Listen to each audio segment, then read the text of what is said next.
একবেলা বেড়ানোর জন্য এবার বেছে নিয়েছিলাম চন্দননগরকে।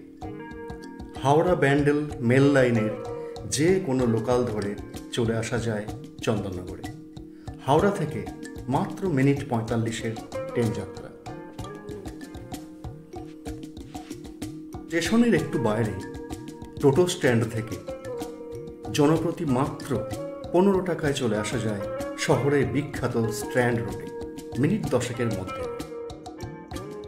আবার শিয়ালদাহ থেকে যারা আসবেন জগদ্দল স্টেশনে নেমে ফেরিঘাটে এসে বোটে চড়ে মাত্র মিনিট ৫ চন্দননগর রানীঘাট।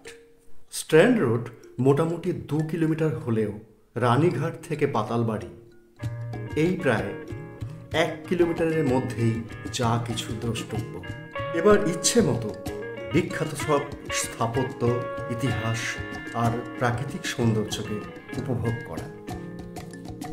কেউ বলে বাংলার ফ্রান্স, আবার কারুর মতে বিপ্লব তীর্থ এই চন্দননগর। ভারতবর্ষের যে ৫টি জায়গায় ফরাসিরা ইংরেজদেরও আগে উপনিবেশ গড়েছিল, চন্দননগর অন্যতম। এক সময়ের এই ফরাসি ঘাঁটি বা ফরাসডাঙ্গা আজ ঐতিহ্যময় আধুনিক এক শহরতলি এবং অবশ্যই দেশের অন্যতম পর্যটন কেন্দ্র হিসাবে পরিচিত। হুগলি জেলার গঙ্গার পশ্চিম পাড়ে এই সুন্দর শহরটির নামটা নিয়ে ঐতিহাসিকদের মধ্যে মতপার্থক্য আছে।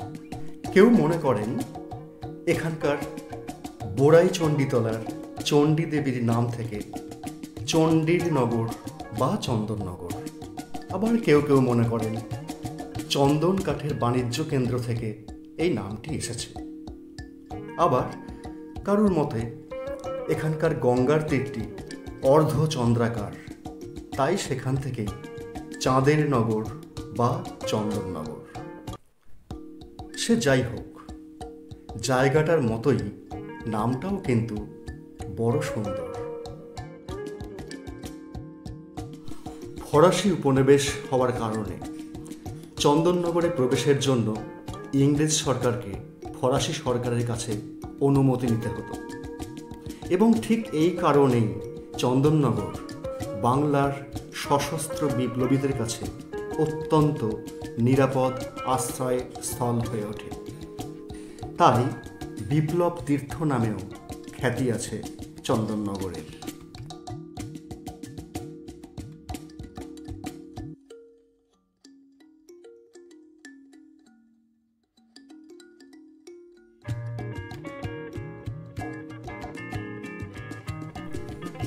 সুন্দর ও পরিচ্ছন্ন ঝকঝকে এই চন্দননগরের স্ট্র্যান্ড রোডকে ভালোভাবে উপভোগ করে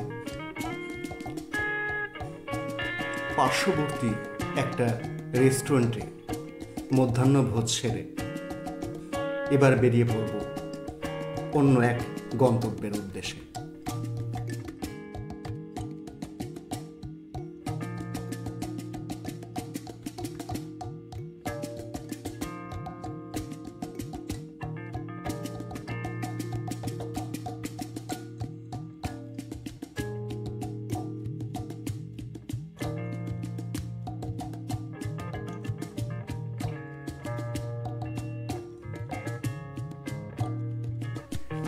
একটা টোটো নিয়ে বেরিয়ে পড়া গেল ঠিক মিনিট ৫-৭-এর দূরত্ব চন্দননগর নন্দদুলাল মন্দির দেখতে।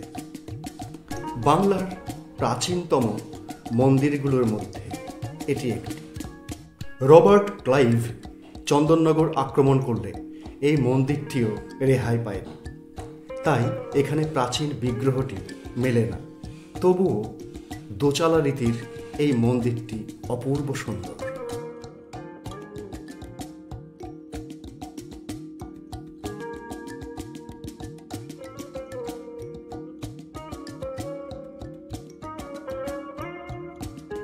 এখান থেকে একটু এগিয়ে গেলে মাত্র ৫ মিনিট দূরত্বে রয়েছে ঐতিহাসিক রক্ষিত বাড়ি।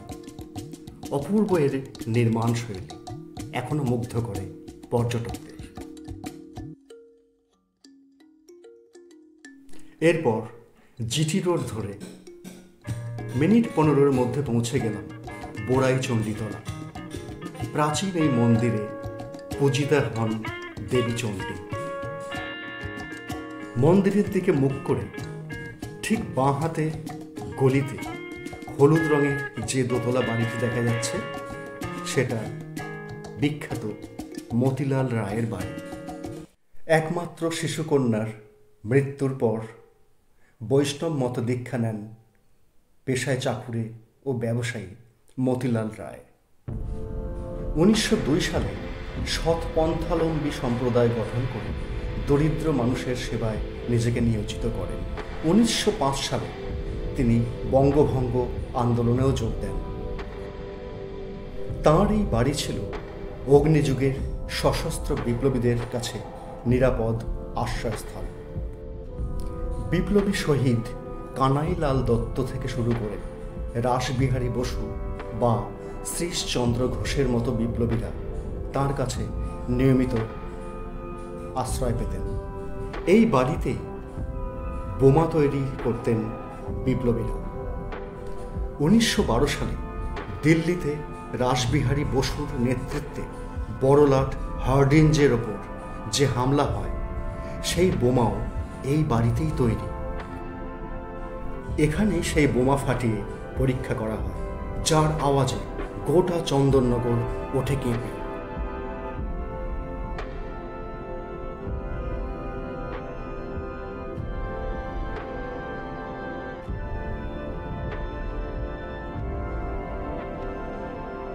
ব্রিটিশ চর নরেন গোসাইকে হত্যা করার জন্য কানাইলাল দত্তর হাতে যে অস্ত্রটি তুলে দেন তার নাম মতিলাল রায়। আলিপুর বোমা মামলায় অরবিন্দ ঘোষের নামে গ্রেপ্তারি পরোয়ানা জারি হলে তিনি 1910 সালে এই বাড়িতেই আত্মগোপন করেন প্রায় 1.5 মাস। এই সেই গোপন কুঠুরি, একটি ঘুপচি ঘর যেখানে একটি চেয়ার ছাড়া আর কিচ্ছু রাখা যায় না। তিনি এখানেই ধ্যানমগ্ন হন।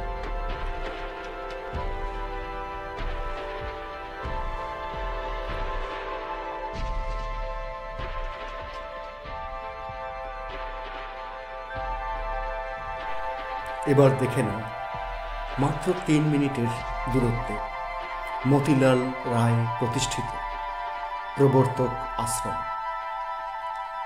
নারী কল্যাণ এবং অসহায় মানুষদের সেবা করার জন্য তিনি এই প্রবর্তক আশ্রম প্রতিষ্ঠা করেছিলেন, যা আজও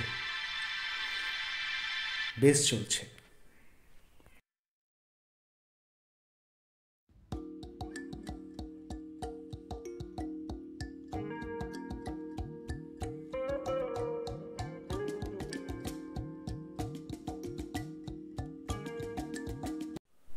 এই হলো বোড়াই চণ্ডীতলা ঘাট, যেখান থেকে শ্রী অরবিন্দ পণ্ডিচেরির উদ্দেশ্যে রওনা হন। কারণ পণ্ডিচেরিও ছিল একটি ফরাসি ঘাঁটি।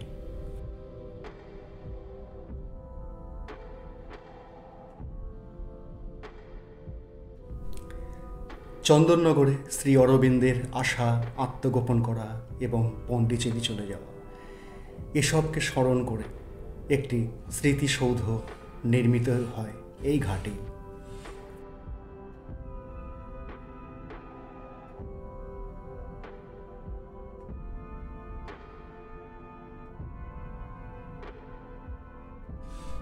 ঠিক এই সৌধের বিপরীত দিকে রয়েছে একটি স্মৃতিফলক শহীদ মাখনলাল ওরফে জীবনলাল ঘোষালের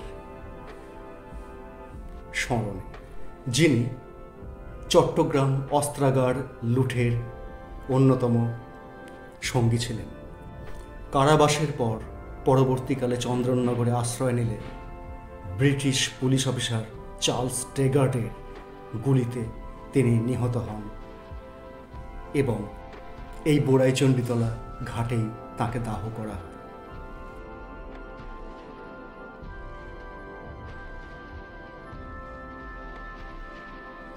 এবার আসা গেল বীর শহীদ কানাইলাল দত্তের জন্মভিটে। ব্রিটিশের চর ছদ্মবেশী বিপ্লবী নরেন গোসাইকে হত্যা করা শহীদ ক্ষুদিরাম বসু তার ফাঁসি হয়। তিনিই ভারতবর্ষের দ্বিতীয় শহীদ।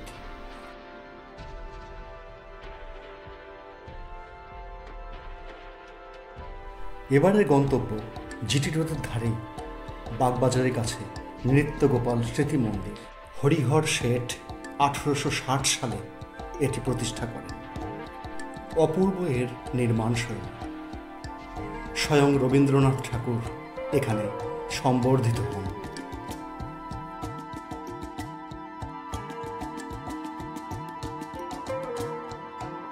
আজকের এই অপূর্ব বেড়ানোটা স্মৃতির মণিকোঠায়